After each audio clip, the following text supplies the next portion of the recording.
Remember your child by making him proud, by making her proud. Make something happen. Build something, create something, do something, name something after them. That's what you do. Make him proud.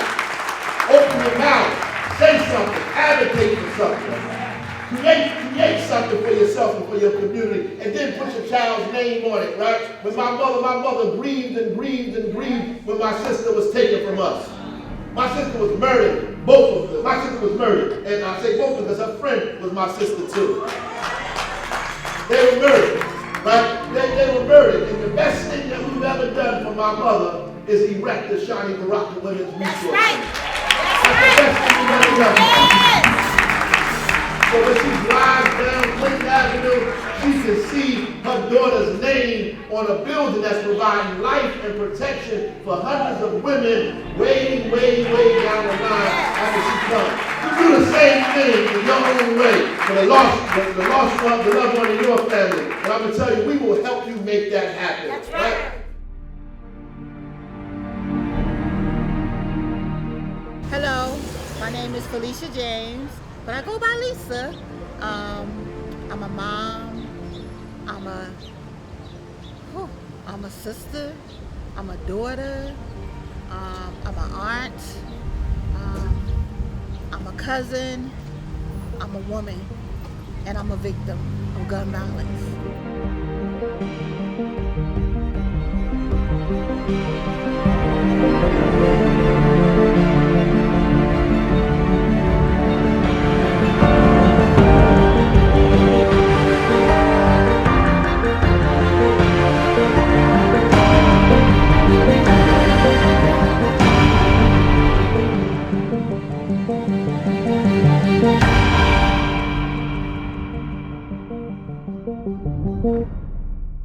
And on top of all of that, I am also the president and founder of a nonprofit organization called Hear My Cries. Hear My Cries is an organization founded for women impacted by gun violence. This organization came about after I lost my son to gun violence, and I also was impacted by gun violence. As you can see, I'm in a wheelchair because I was shot 2 times here at this location, Anor Lounge on South 10th Street in Newark, New Jersey.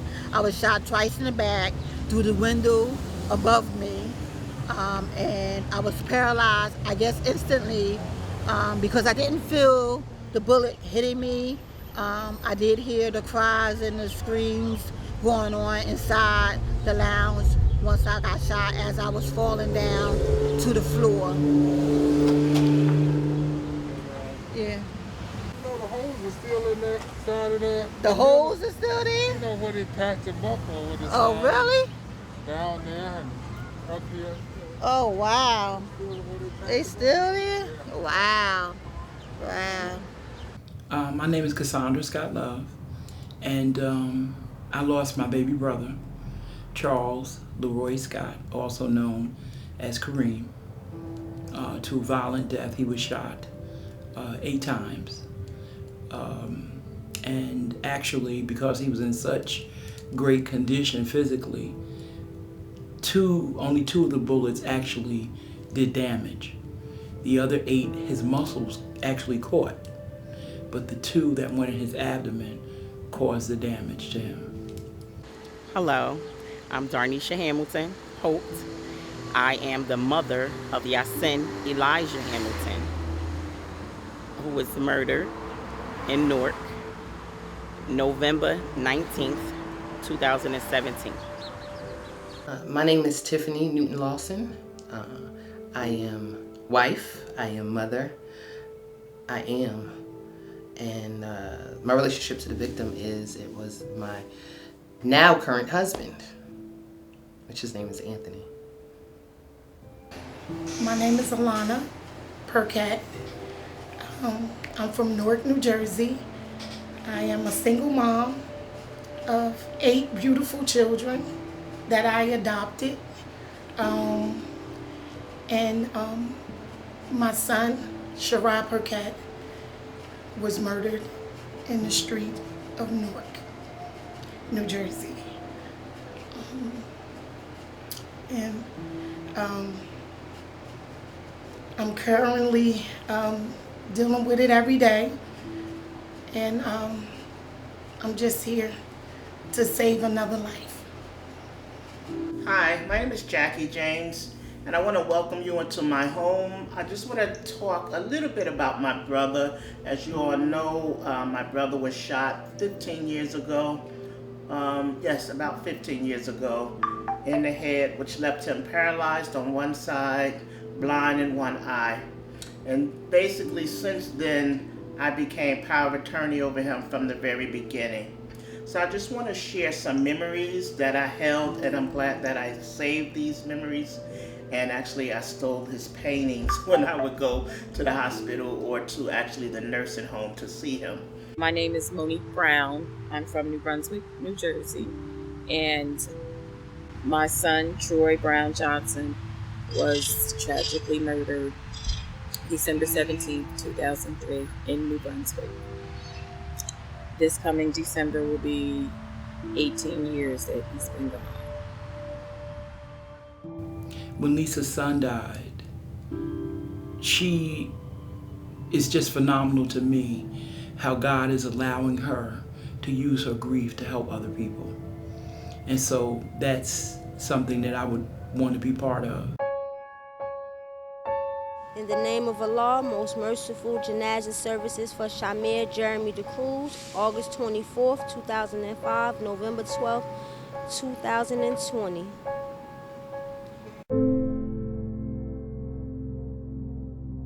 I want to start off by honoring Allah.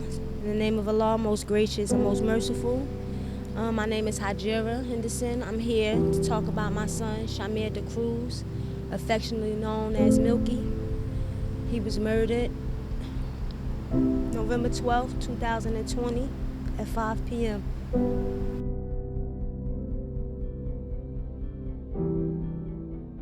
My name is Evadne Hunter, and I am the mother of Shondi Myrick, my son. He's my middle child. I have 3, and he's 28 years old.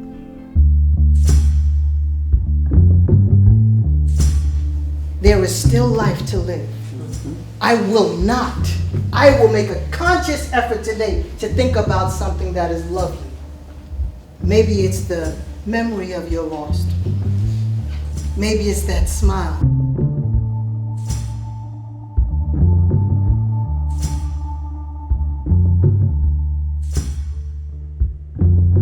I handwrite it.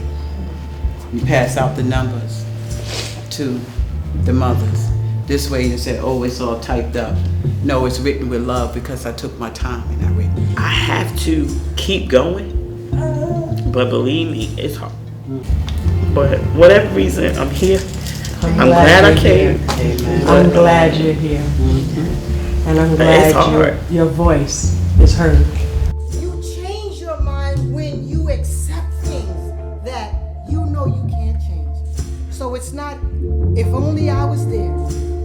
If I could have been there, or if I didn't stay at that job that night. There's things that you cannot change. I don't know how, and I tell her this, I don't know how and I don't know when, but you're gonna be okay. Well, I didn't think I was ready, like to tell my story. But I'm glad. Your story might be giving hope to somebody else. It might not be for you tonight. And I'm glad it might be to help somebody else. I admire the women who, in their own grief, loss, and suffering, come together to start a group for other women who are going through the same thing. That takes courage. I lost my oldest son November 19, 2013. 22 years old. 2 years, 4 months later, I lost my youngest son.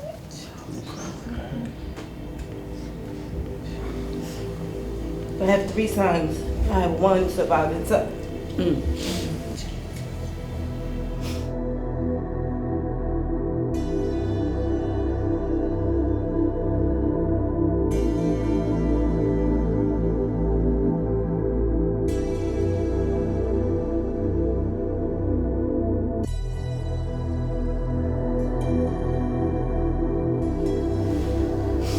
So I guess we'll start with, are we doing the meet and greets?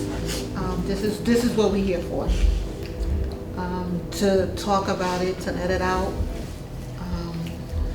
to meet with other sisters, to see, just to let everyone know that, you know, no one's here alone. We may feel like it, some of us, because we don't come out or we don't share it, but it's best to talk it out, you know, let it out. You don't have to suffer in silence anymore.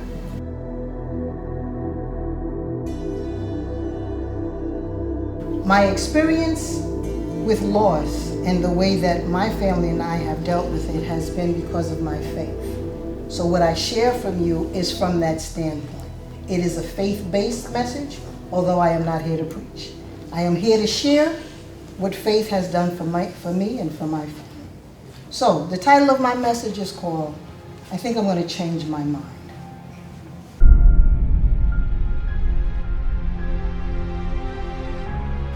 So I would ask you, on a daily basis, how many thoughts do you think go through your mind on a daily basis?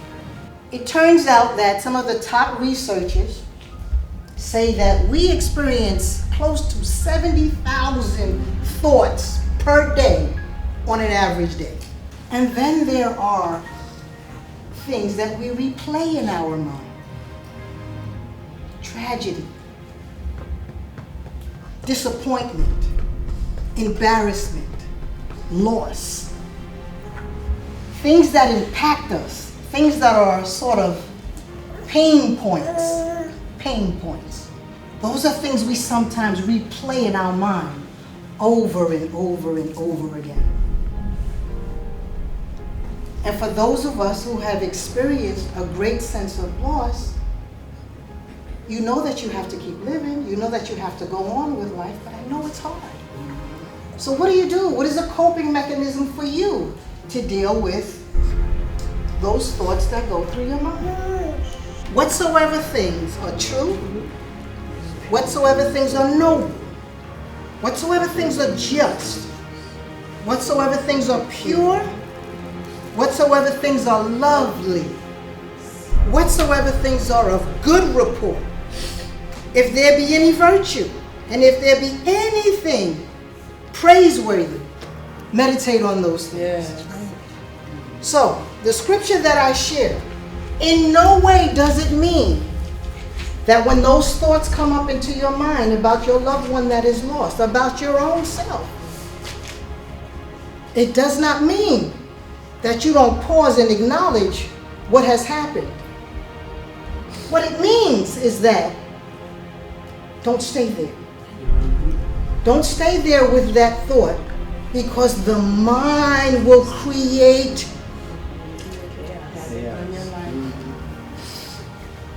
you have the power to change what settles in your mind. Not the thoughts, because they're going to come. There are times that we will have to force ourselves to change our mind. But what about the thought that keeps coming? What about that negative thing that keeps bringing you down, weighing you down like a weight? Whatsoever things are of good report, meditate on those things. So sometimes it means saying it over to yourself, embracing your voice. Get to love your voice. Get to love your voice. I will not be down today. Not today.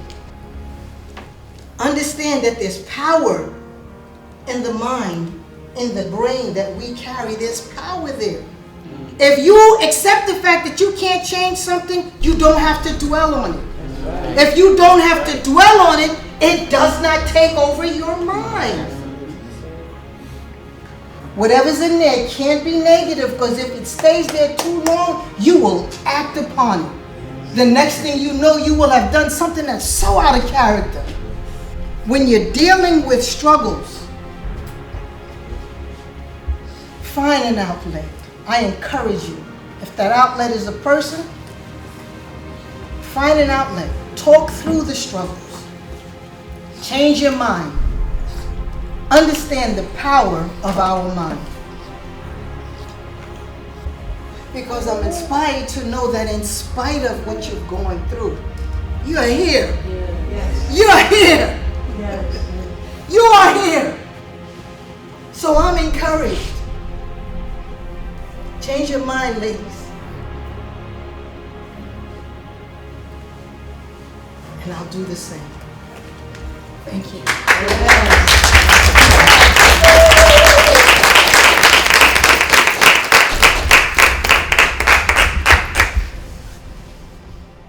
Hello, everyone. My name is Tequila Thompson.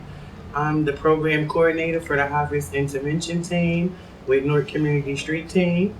And we basically work with high-risk youth and adults in the community to help, bring them back to stabilization and help them with their trauma. We have a trauma recovery center. And we're just, trying to use our relationship-based approach. We have people from the neighborhood, from certain neighborhoods that go back into the communities and help the people, help the youth. Good afternoon. My name is Janice Kettles. I'm the manager at the Shawnee Baraka Women's Resource Center. And I'm also the grief counselor at the Shawnee Baraka Center here in North. And we service a variety of women in crisis that come through the center, and sometimes we have some guys that also come to the center and we service them as well. We have a variety of free services that are available in the neighborhood, such as domestic violence. It's one of the reasons why the Shawnee Baraka Center exists. It was the family's vision for their late sister, who was murdered along with her family back in 2003.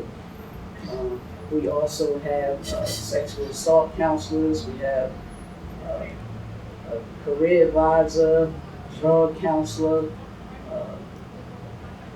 This is a variety of free services, computer services available in various workshops that we offer free to the community. My name is Sean Craig. I'm the program coordinator for a Zuko basketball program. Basically, the program was started to engage inner city youth. We just used it through basketball. When I first started, I was working with a lot of kids that were at risk, single family homes. We lived in crime-ridden neighborhoods, and I thought that it was needed to start a basketball program in that area, just to give the kids something to do.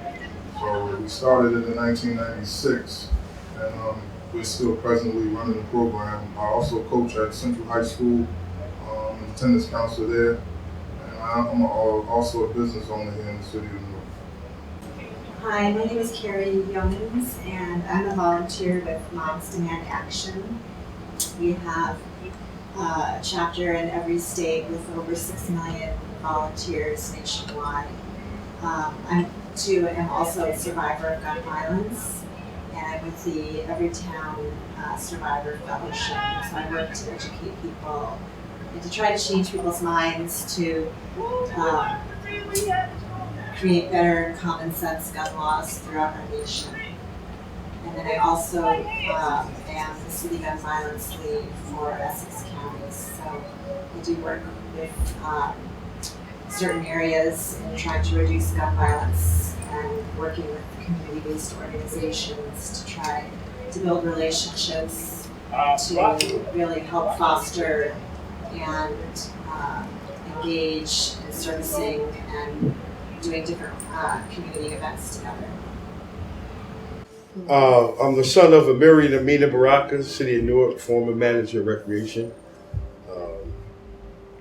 Through trials and tribulations, through the relationships of people that I know and people who we came encounter. Like Sean said, we for the community, and so we help. Sometimes we take the burden for it, but I believe I am recreation in the city of Newark, and I will always be recreation because I really care about these youth and what these youth do, because the outcome, some of these adults never understand why, when. So I'll take the good, the bad, and the ugly. And so people never understand that. So you need somebody to take the weight for some of the stuff people do. But I love our youth. I love the city of Newark. And I'm always be Newark, regardless if you don't like it or don't. I'm Newark.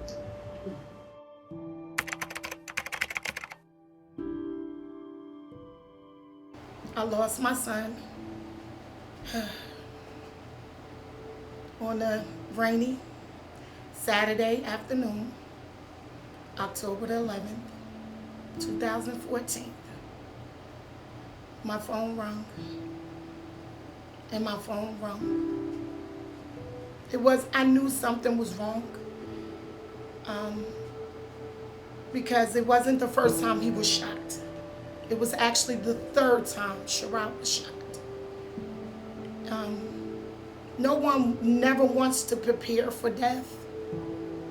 And I'm not going to say I was ready, because I wasn't ready, but I was trying to prepare my heart to be ready.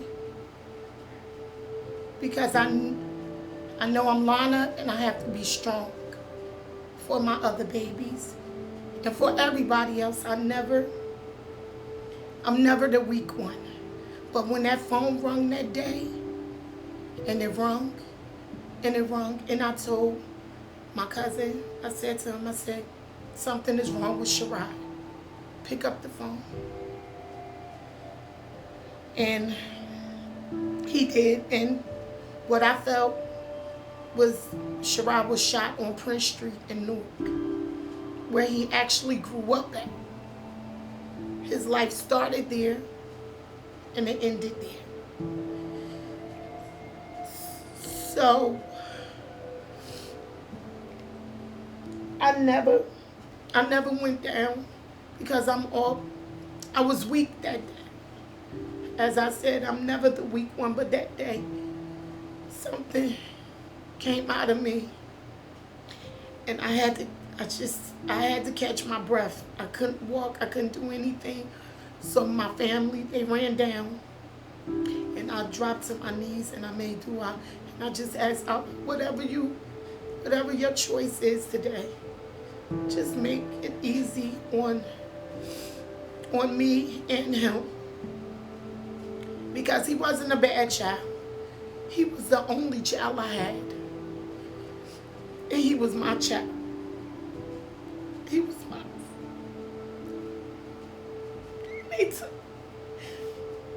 And they took my heart that day. They took my heart.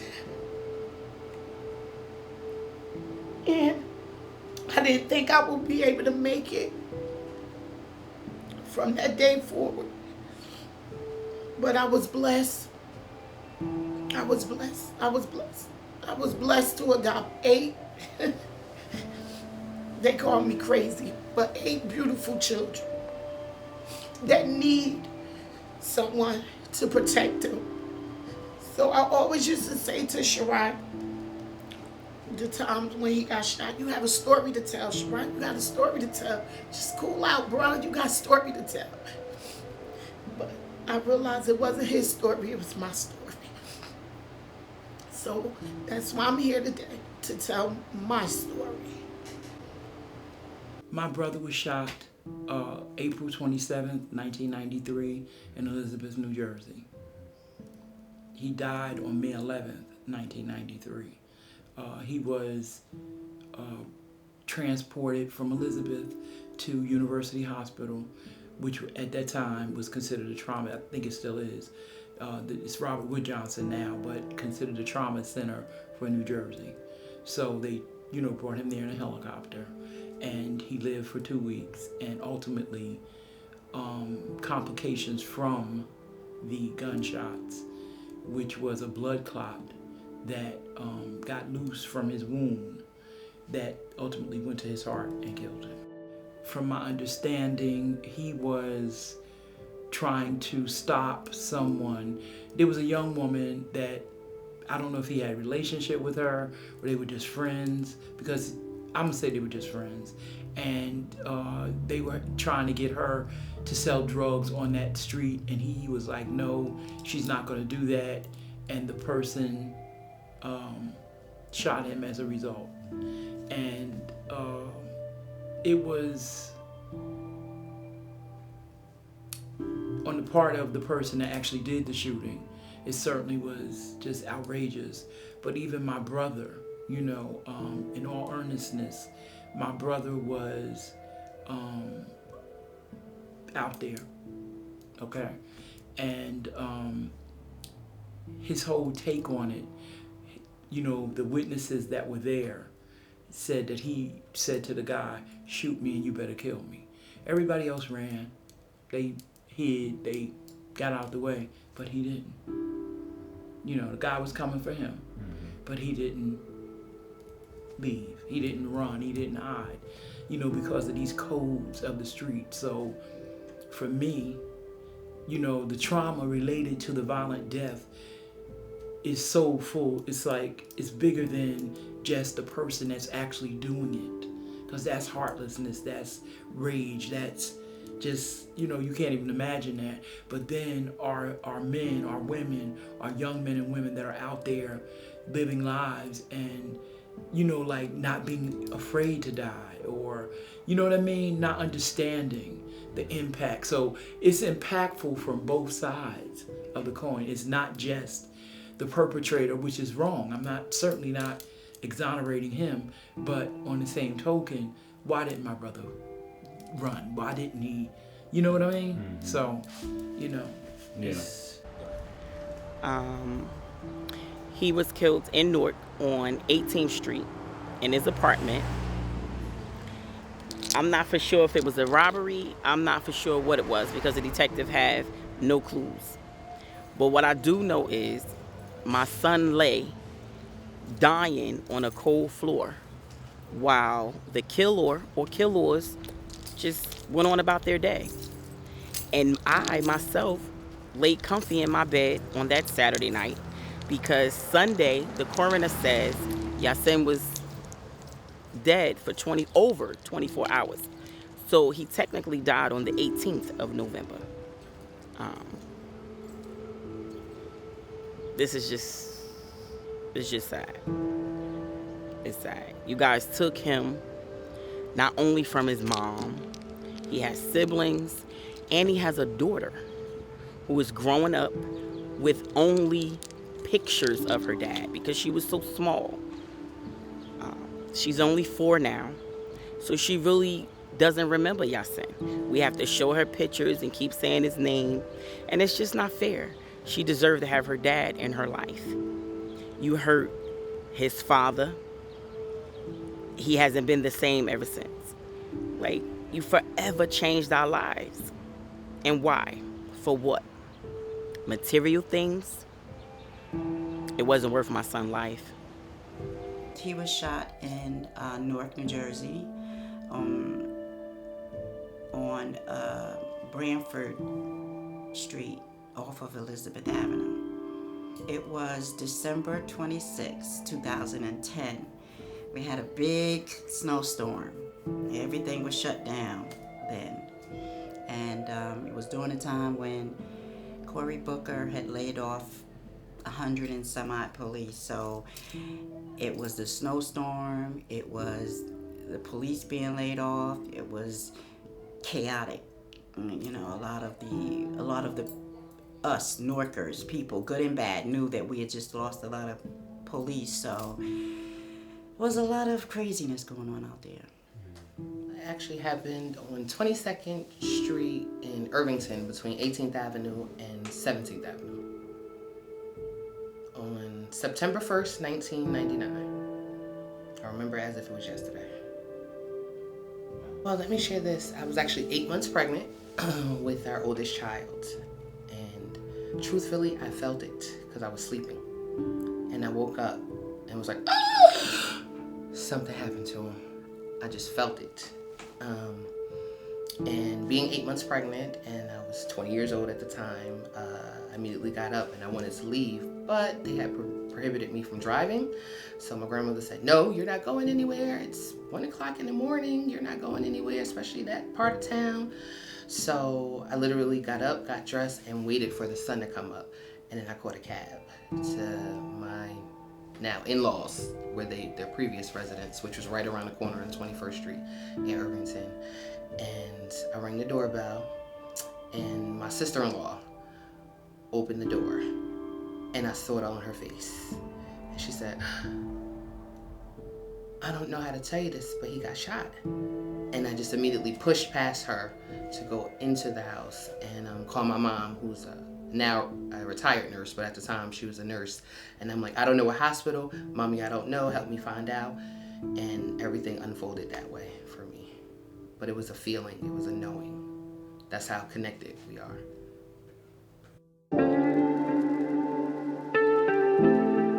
So as I can remember, on April 23rd, 2016, I was looking forward to so many amazing events going on with friends and family. My first event was my high school, Central High School. We do a alumni basketball game every year there. My boyfriend, he plays in the game every year, so we was looking forward to the basketball game. We went to the basketball game.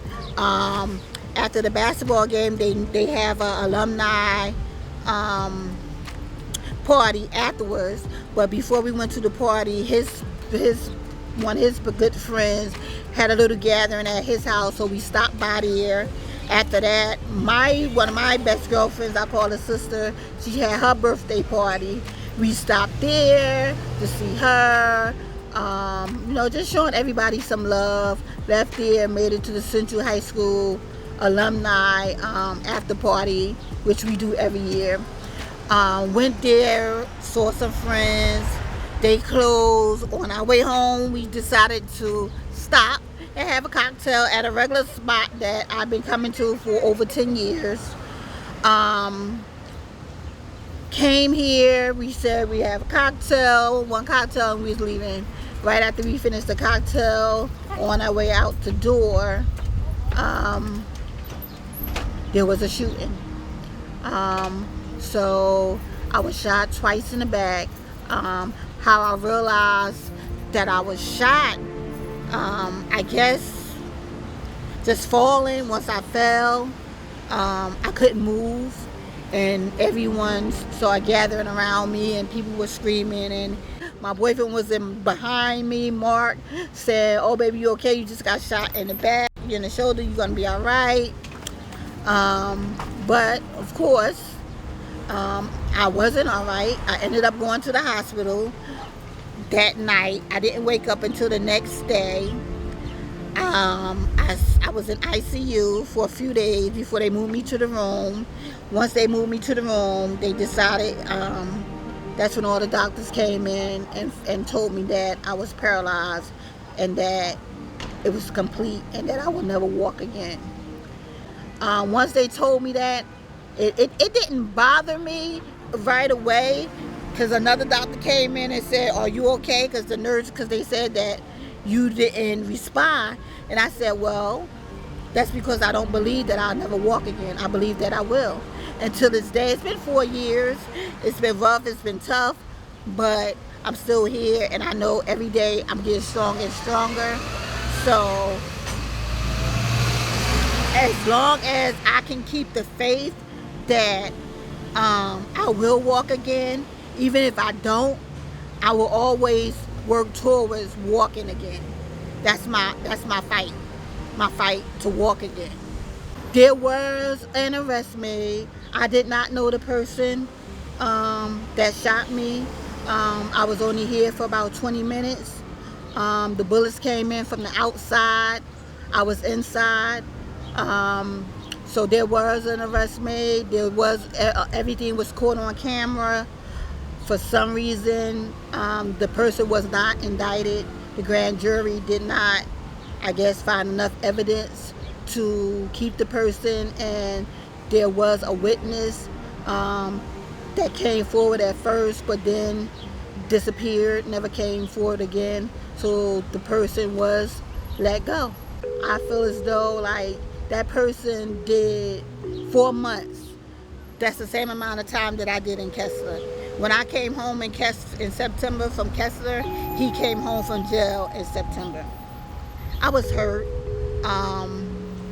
because I never got a chance to see really what happened. Like, far as the prosecutors, the detectives, they was not on the case the way I feel as though they should have been. I was unable to advocate for myself while I was in Kessler at that time because I was so weak. Had I been the same person that I am right now, stronger, I think more would have came out of it. I would have at least seen the prosecutor more than one time. I would at least talk to her more than 2 times. I believe I would have met with her. I reached out to her several times and everything. So my feeling about that is that I don't believe there is no justice. I don't feel like there was no justice served in my case because of my situation, my life, my whole life has changed. I'm getting stronger and everything, but for a person to come out and shoot up a place full of people, have to be heartless, not caring who was in there and not caring who got shot and if a person died or not. Thank God nobody died. 3 people were shot. I was the worst off victim that was shot. But, you know, like I said, I'm hurt, but I'm not broken.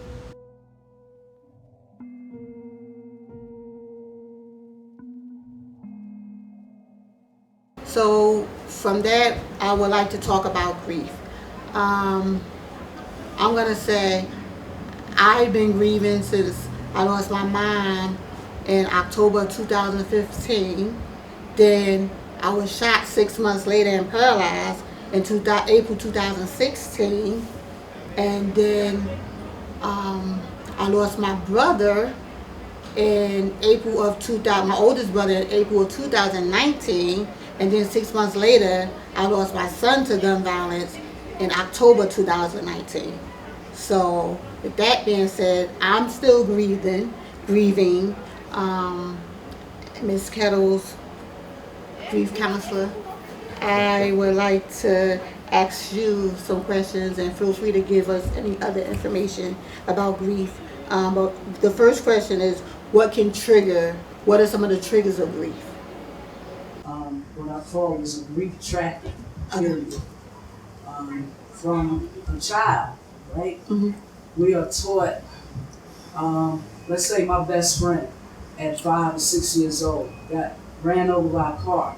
Mm-hmm. And your parents may say, come in the house, you'll be fine.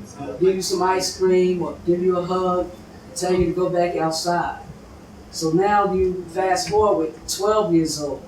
Mm-hmm. Your grandfather passed away. Now the family is trying to shield you from the loss of your grandfather because they think you might be too young to actually deal with the grief. So they say, go outside, you know, maybe go to the movies with your friends, let your friends take you to the store. Mm-hmm. Now you're an adult. You maybe 18 to 20 years old. Now you understand, like now you have feelings. Here come all the emotions. Mm-hmm. Now you crying and you acting out because you lost, let's say your relationship. You were a teenager, you think your first love is, wow, it was all that, and now that's over. That's another loss. Now you're older. You might have lost a best friend, another family member, and now you're paying attention.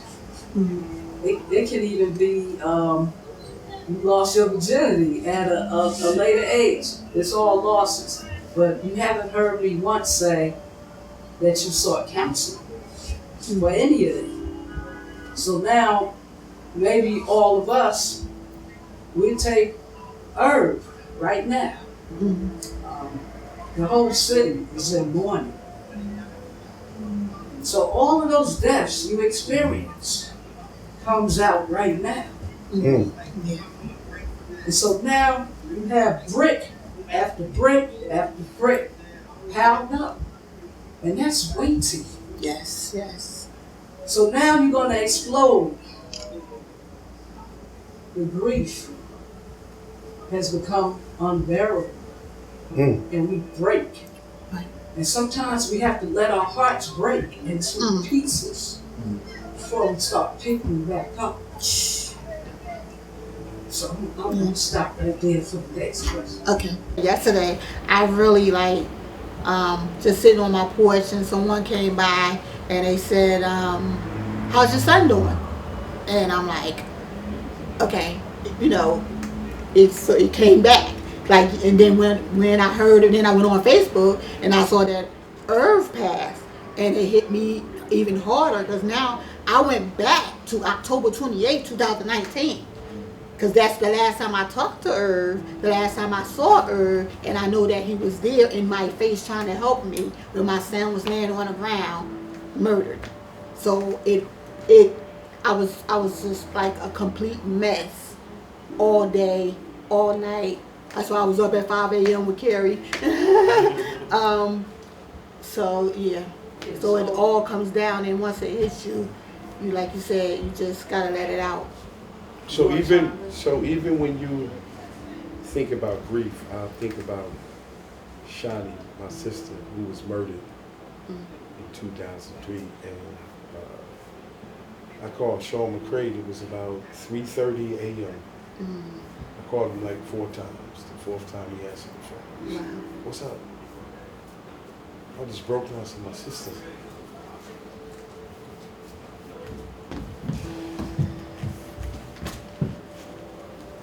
It's okay. Still grieving. And so, and even when she say that, It's okay. that happened like 17 years ago. And if you don't have a strong background or just strong people around you, you'll lose your mind. I mean, and it's very important that, as a man, black man, period, we don't talk to one another. The only thing we talk about is about BS, and we really need each other. And I know that.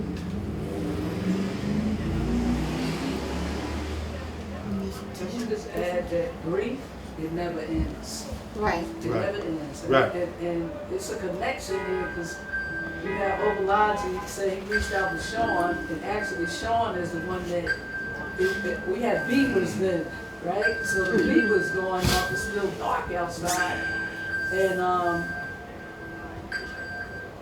I said, this better be good. It can't be basketball this time of morning. And I called him, and he said, Miss Kettles, I didn't want you to hear it on the news or somebody walk up to you or something. He said, Shani Baraka is dead, and so is Ray. To this day, like Obalaji said, 17 years later, I cannot remember how I got from house sitting for a friend in Montclair to his home on 10th Street. To this day, I can't remember how I got there because I was so out of it. And that you bring that up is that, we talk about friends, we talk about people, we talk about history, but we never talk about the people who was there when you needed them the most. And I tell people all the time, you don't have to talk to them, you don't got to be with them, you don't got to see them, but a friend is someone that's there when you need them the most. True. A friend is there when no one else is there. They're going to talk to you, they're going to be there, and they're going to support you. And so I think a lot of times in the city of Newark, and not maybe, well, I can only speak for Newark, we get friendship mixed up with, friendship and companionship is 2 different things. A companion is there to do whatever. Friendship is there lifetime. And, you know, it's just so much, man. Right, You know, absolutely. you lost your son, I lost my sister, and regardless, death is death. I don't care how. You know, some may be tragic, some may be normal, but death is death. And we got to learn how to talk about it and deal with it and go get counseling. Because I never got no counseling. Never. My father passed away, I didn't get no counseling. My sister passed away, I didn't get no. My aunt passed away, I didn't get no counseling. So I think one of our problems in the inner cities, we need to start getting counseling. Even in the school system. These kids be going back and forth to school, their friends got killed, their cousin got killed, their mother got killed. They go back to school like it's normal. Then you want them to do their homework and they cuss you out and you wonder why they cuss. You don't know what they doing. You don't know if they ate, you don't know if they went to sleep, you don't know what they went through. Okay. And so till we have a big grief, and that should be a part of the Board of Education, we should, since everybody petitioning for some stuff, we need to petition for that, man, for these children, because in the suburbs, you could die from pneumonia. That next morning, they got all types of counselors in there. There are all types of grief counselors. In our community, ain't no counselors. So when you go out and kill somebody, he's crazy. No, you don't know what he's been through. He lost an aunt, a cousin, a brother, a mother, and a father. And you wonder why he cussing you out and don't come to school and smell the way he smells. But, you know, we got to come together collectively. Me personally, I haven't had counseling at all. And I've lost 22 kids. How many kids? 22. You lost 22 kids. That I coached directly. That you coached. That might have slept in my house, or I just had a personal relationship. You know, all the relationships was different.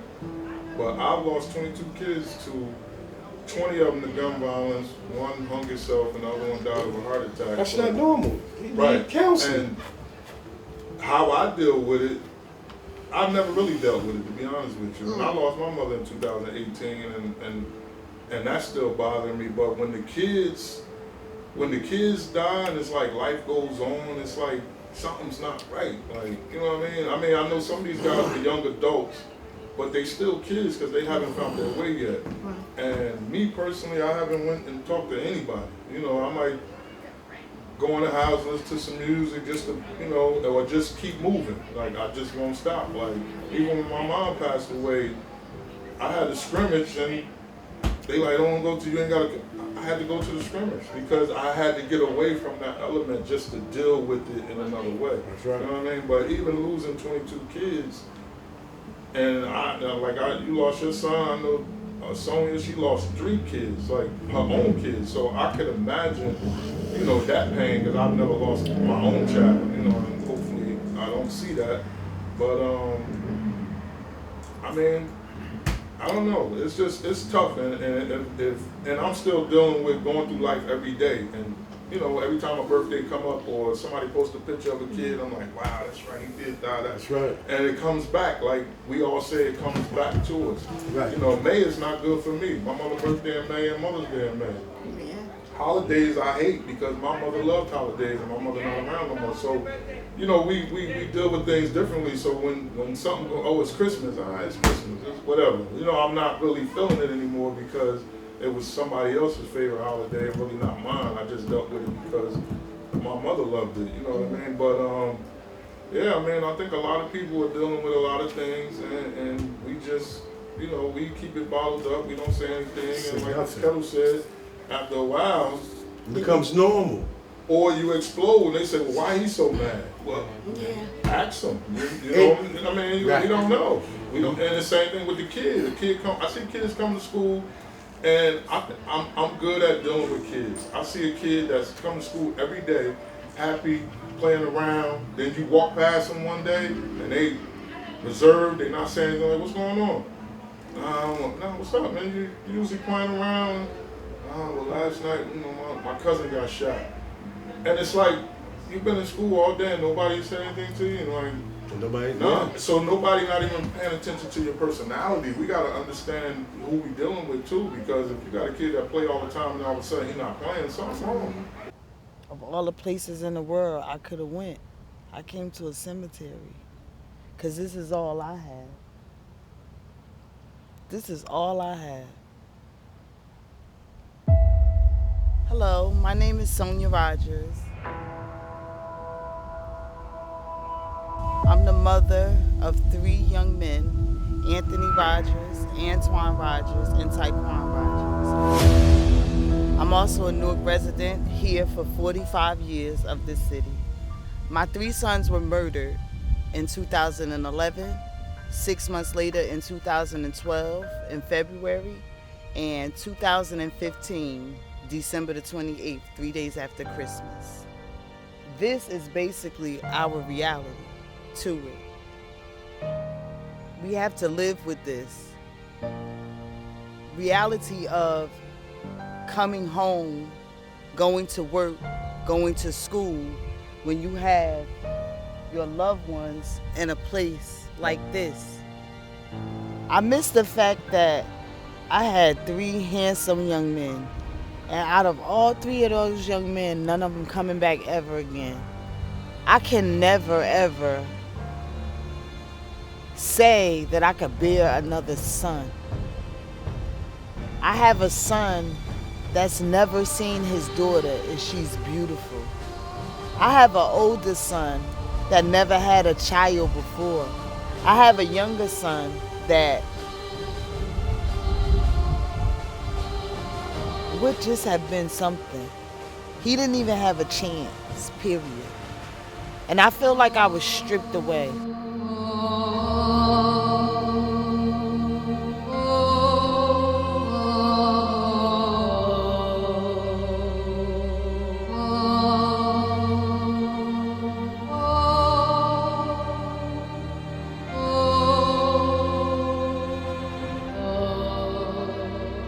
I would love to see my kids come up to me and kiss me on my forehead and just say, "Hey, Ma, I love you today." It's never gonna happen for me again, ever. And you know, for a parent, I want to tell any parent that's going through this, I want to give you a hug just from my voice, just to let you know that we're going to be okay. And if you cry, it's okay, because you're a whole human being. Nobody loses a child and walks around through the course of a day laughing and talking and nothing. And if you have a day, that's your day, and you take it. Because it hurts.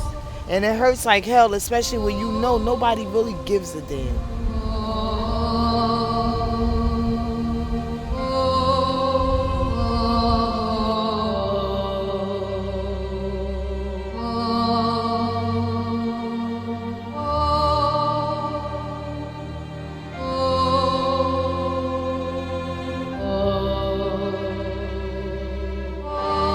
Writing out your child's obituary, taking your child off life support, and putting your child's tombstone down is one of the hardest things in the world. And having to identify your child's body is the hardest things in the world to do. So a lot of people probably think that putting a headstone or something down is so easy. Oh, no, it's not.